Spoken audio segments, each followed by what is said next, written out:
WLKY News, right now at 5. Right now at 5, proposed changes to JCPS start times already facing backlash. How the district is reversing course. That are not vaccinated are definitely presenting with more severe symptoms. A warning from local doctors about this year's flu season. First tonight, airport first responders are now talking about being on the scene of the UPS crash less than a minute after the plane hit the ground. Public safety officers at the airport were actually dispatched by air traffic control just moments before the plane crashed when officials knew the plane was going down. Addie Miners joins us now live from the airport after she spoke with the chief of the department about how their training prepared them to respond. Addie?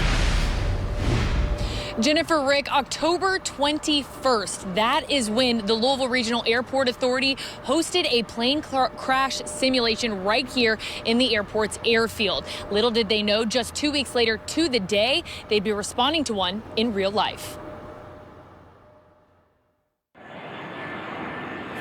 So when that runway reopened and that first aircraft took off on the west runway and flew over the crash site, that was different.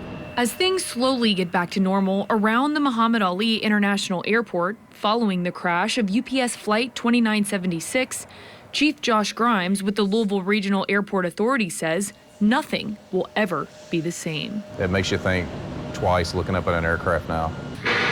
Position from the south side of the firehouse. 8 members of SDF's public safety team were dispatched by air traffic controllers moments before the UPS plane hit the ground. Grimes says the controllers saw the whole scene unfold from the tower. Within 30 seconds of impact, his crew was on their way. When they first arrived on the scene, they were met with a huge wall of fire. They could tell that they had burning oil on the ground, a lot of burning oil, huge column of smoke. And they obviously had live electrical wires down that were arcing. We couldn't drive the trucks over those. We couldn't advance into the scene. We had to fight the fire from grade lane. According to Grimes, these specialty fire trucks allow first responders to shoot water or foam while driving, which helped prevent the scene from getting bigger. That's just one of dozens of emergency scenarios they had practiced just 2 weeks prior to the crash. That's why we work together with all the other responders, is to prepare how a unified command system would go, how our emergency operations center would be structured, how the responders would work together. Those things, that paid off. Grimes says the emergency simulation held on October 21st included other fire departments, and the teamwork shown at the crash site was a direct result. Most airport emergency response personnel go their entire career without seeing something like this. We just never dreamed it would happen 2 weeks after a full-scale exercise. Now, the FAA does require that airport authorities practice drills like that every 3 years. And then those apparatuses that you saw, they costed around $2 million and were just purchased over the past couple of years. But still, Grimes says the biggest takeaway from this whole crash practicing scenario and from the crash itself was how well all of those dozens of agencies were able to work together. Live from the airport, I'm Addie Miners, WLKY News. Thank you, Addie. The recently released NTSB preliminary report highlighted similarities between this and another tragic crash. In 1979, American Airlines Flight 191 crashed during takeoff and killed more than 270 people on board that plane. That was a DC-10 plane that is the precursor to the MD-11. Now, according to the NTSB report from that crash, improper maintenance damaged the pylon, causing the left engine and pylon to separate from the wing. Chicago-based attorney Robert Clifford worked that case nearly 50 years ago and is working the UPS case, too. And I have to tell you, when I first heard of this crash in Louisville, it immediately took me back to that day when I was driving my car on Lakeshore Drive and I heard about this crash. I mean, these cases are identical. Also similar between the two incidents, the FAA grounded all MC-10 planes, just as now the FAA has also grounded all MD-11 planes. You can read the entire NTSB report right now on WLKY.com. Just look for the What We Know article on the homepage.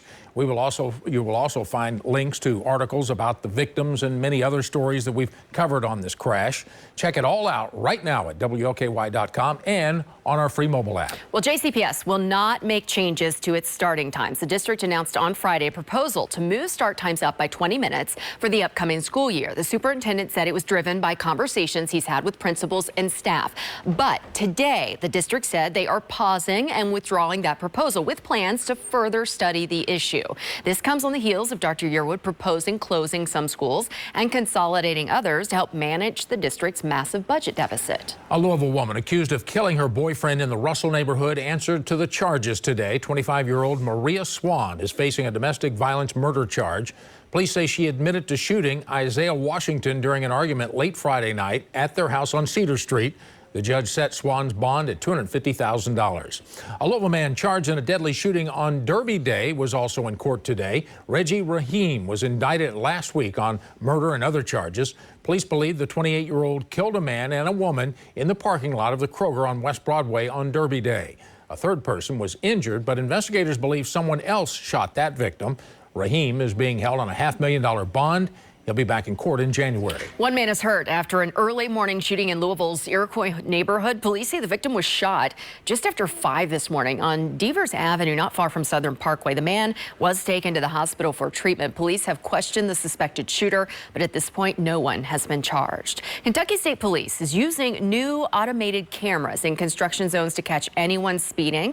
The system alerts troopers in real time if they detect cars speeding or within a certain threshold. When the camera relays information to the trooper, a picture of the car, its speed, and a picture of the license plate. Any data not used, though, for a citation is deleted. Troopers say the technology isn't about writing tickets, but about changing dangerous habits and protecting construction workers who are often just inches from traffic. It's not about writing tickets. It's not about trying to hit people real hard with their wallet or their pocketbook. We're trying to encourage them to change their driving behaviors, especially in the work zone where these construction workers are out here risking their lives to try to make a better roadway for us as Kentuckians. And these cameras are active in Shelby County, Fayette County, and Corbin.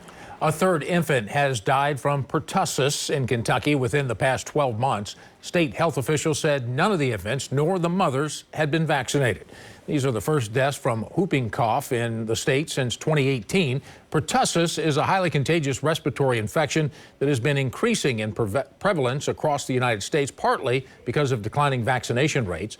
Data from last school year shows about 85% of students are up to date on their required vaccine. And local doctors are preparing for what could be a severe flu season. It is already going around Louisville, and a new variant has doctors concerned. WLKY's Joyce O'Geary explains what you need to know. Doctors say they have moved from a level green to yellow as flu cases continue to rise. They are now seeing more people in the ER that are struggling to fight their symptoms at home. So what we are seeing is your typical flu symptoms. In the ER, we're seeing people with fevers that aren't being relieved by Tylenol or ibuprofen, severe chills, muscle aches, and then occasionally we will see shortness of breath and chest pain. Doctors with Norton Healthcare and Norton's Children's are closely watching the spread of a new flu variant called subclade K. It's already affecting people in Japan and the United Kingdom. And while local doctors say it's still too early to know how it will impact the U.S., there is a concern following a high number of flu cases last year. Few people got vaccinated. If we just focus on kids, less than 50% of kids were protected with a flu shot. Flu is a lot more dangerous than a cold. Norton Healthcare and Norton's Children's saw more than 33,000 flu cases last season. The new strain emerged after the flu vaccine was formulated, but doctors say vaccination still provides the best protection. The vaccine still protects against the most severe consequences of flu, including hospitalization and death. Flu vaccines are recommended for everyone 6 months and older. Doctors say the best way to protect the youngest children is for mothers to get vaccinated during pregnancy. The flu vaccine protects the mother, and then the mother makes antibodies that cross the placenta and protect the baby in the first months of life until they're old enough to be vaccinated themselves. And doctors encourage you to act now, as it can take 1 to 2 weeks for immunity to build after receiving the vaccine. Those that are not vaccinated are definitely presenting with more severe symptoms, especially in the younger population and the elderly population, or those that may be immunocompromised. Joyce O'Geary, WLKY News. Thanks, Joyce. And doctors remind us of the basics, really, to help keep yourself healthy. Make sure you're washing your hands. Keep your hands from your face. Don't be touching your face. And if you're feeling sick, stay home or use a mask around work. The Louisville men's basketball team returns home undefeated to play 2 Thanksgiving week games. Tonight, the Cards take on Eastern Michigan at 7 at the KFC Yum Center. And then the Cards host the Highlanders from New Jersey Institute of Technology on Wednesday. If you're headed to the game tonight, fans are asked to bring a new toy for former Card Kyle Kurick's toy drive. Collection bins will be at each arena entrance. If you are headed to the game or dinner tonight, grab the rain gear. Yeah, Jay's here to tell us more about this impact weather. Jay. Hi, guys. Yeah, a little bit of rain is on the way. I think the showers this evening will be widely scattered, few and far between, but there will be that chance. So as Rick just alluded to, heading to the ball game, Christmas shopping, maybe even doing a little bit of grocery shopping for the big day on Thursday. Yeah, just take the umbrellas just in case. We do have gray skies right now. Your weather headlines. Impact weather, no question, though, is on the way. So a few light scattered showers this evening will actually increase to a soaking rainfall overnight through tomorrow morning. The good news, we're going to dry out just in time for holiday travel on Wednesday, and we're expecting lots of sunshine to hold on, but chilly conditions as we move towards Thanksgiving Day. Radar scan right now.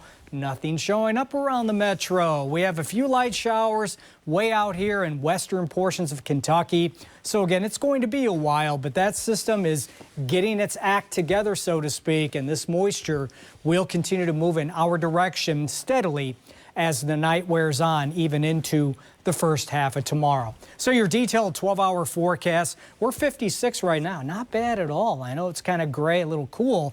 Could be a lot worse, though. And these temperatures will hold fairly steady in the low and middle 50s for much of the night.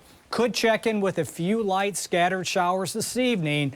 But, Rick, better chances for the impact weather, the steadier rains, if you will, overnight through the first half of tomorrow. So we'll talk more about the rain.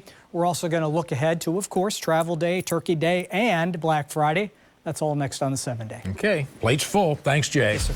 Preparing for record travel this Thanksgiving holiday. Hear from federal officials about the effort to keep airports running smoothly. And a deadline backlash, and now a revision will take you to the White House for the latest talks to end the war in Ukraine. Next on WLKY News.